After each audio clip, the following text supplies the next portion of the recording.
Do you guys know what the first prohibition was? The very first prohibition? 1907, something like that. Way before that. Well, opium. Way before that. Way before that. Don't eat from the knowledge of the tree of good and evil. Ah, my man's got it. My man's got it. Absolutely. The book of Genesis, right? Do not eat the fruit of the tree of knowledge of good and evil. First prohibition. Also, by the way, the first example of zero tolerance.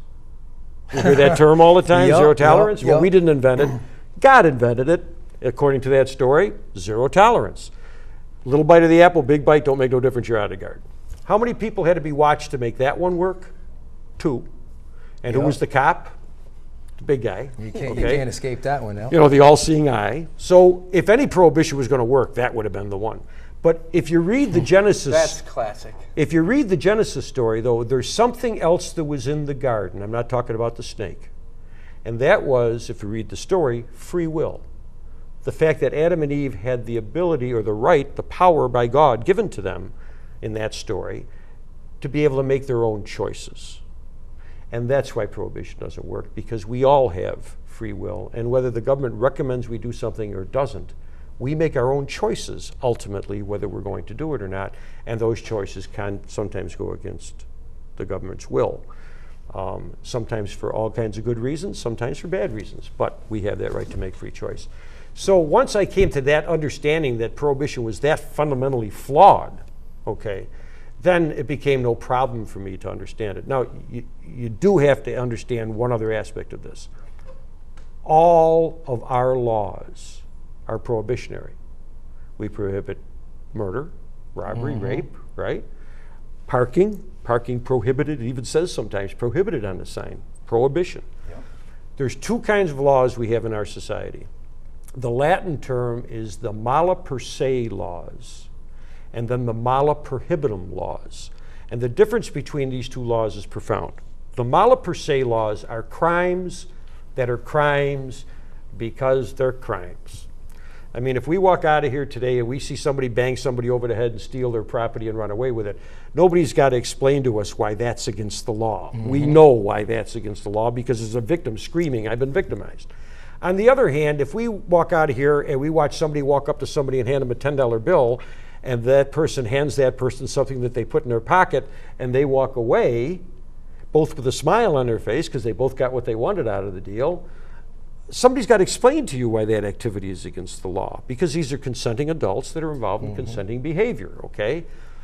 The difference between these 2 types of laws is profound.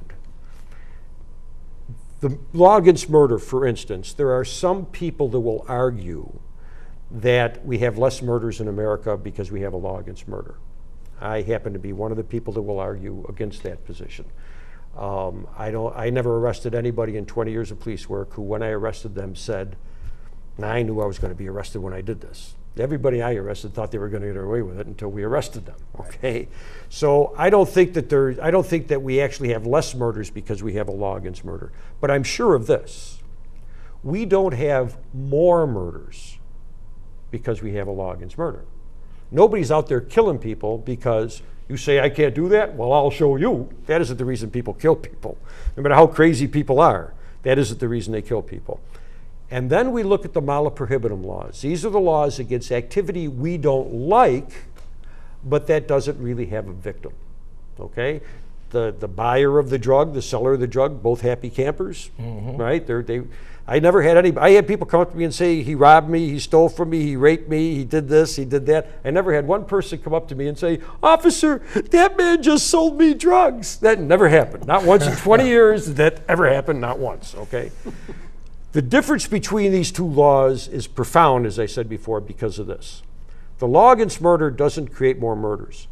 The laws, the mala per se law, or the mala prohibitum laws, the laws against consensual behavior, create crime and violence in our society that need not exist except for the fact that we use the criminal justice system to deal with this problem rather than the educational, the healthcare system, the family system, the church system. And our job, my job, cops' job, is to protect people from each other. That's what we are paid to do, and that's why we are granted a power that no other organization in the United States is granted, and that is, for 20 years, I was authorized to use force up to and including deadly physical force against our own citizens. Even the military is not allowed to do that. I was empowered to do that, and the reason was because my job was to stop people from hurting each other, and that takes force to do that. It wasn't my job. I was never trained to stop people from hurting themselves.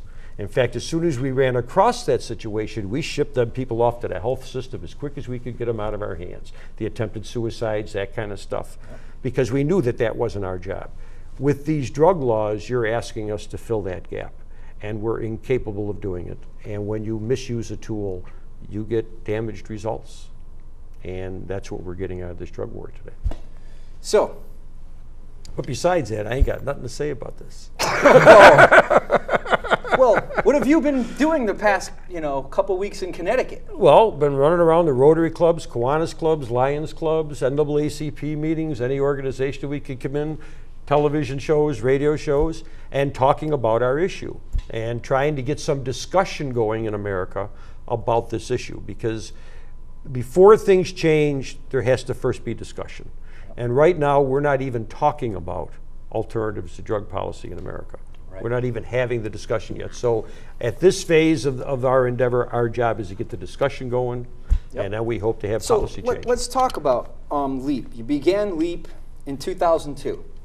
Yep, well, 2001, we say 2001, 2002 is when we became real. Right. That's when we became, franchised as a corporation, got our 501c3 and all that stuff up and running. The history of LEAP, it's my baby. It's my baby. I had this. Big now. Yeah, I know, we're growing. I had this idea back in '89 when I first retired. I went, my history in the movement. Well, we might as well educate you about the movement a little bit too. My history in the movement is I retired in 1989 and knew I wanted to get involved in this. This is before the days of the internet where you could get information. Right. We live in a world today that if you don't know something, it's your fault. Right. Because the information's there, So, I mean, back in the day, you had to stumble across it. I knew about NORML, National Organization Reform Marijuana Laws. It wasn't my issue, but I knew about the organization because they're more of an advocacy group for marijuana. And I had a much broader issue than that.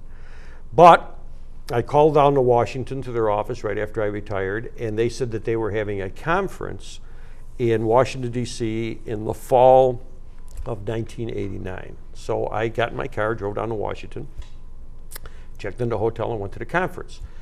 And had a very nice time. And met a bunch of people there who had come from a conference the week before in Washington of an organization called D.P.F, the Drug Policy Foundation. That has since morphed into the D.P.A, the Drug Policy Alliance. That was a group that was started by a guy by the name of Arnold Trebeck, and Kevin Zeiss started the D.P.F, Drug Policy Foundation. And these people that I met that were at the NORML conference but had been at the D.P.F conference the week before were talking about exactly what I was talking about. Legalization, regulation, control. So you got fired up at that point. Yeah, I kindred spirits. Yep. So next year I went to the DPF conference. It was in 1990. And at the DPF conference I met all these people that were all at that conference from all over the world who were talking about what I was talking about. And I was home. I was home. I've learned that I wasn't the only one, and that there were other people that felt like this. And I went to the next conference and the next conference and felt real good. And by about 93, 94, I felt like I was part of the family, but I started to be suspect that I was adopted. Because I wasn't as welcome there as I had been before. By 95, 96, I was definitely unwelcome because I was talking about legalization. And what had happened in the movement is the medical marijuana needle exchange harm reductionists had taken over the movement. And they didn't want to hear the L word. Right. They didn't want to hear anybody talking about legalization. And I understand their reason why, because when you were at a group talking about medical marijuana, somebody would stand up in the group and say, aren't you talking about legalizing all drugs? And then that would make the medical marijuana people nervous, and they would deny them like Peter at the well and say, no, no, no, that ain't what we're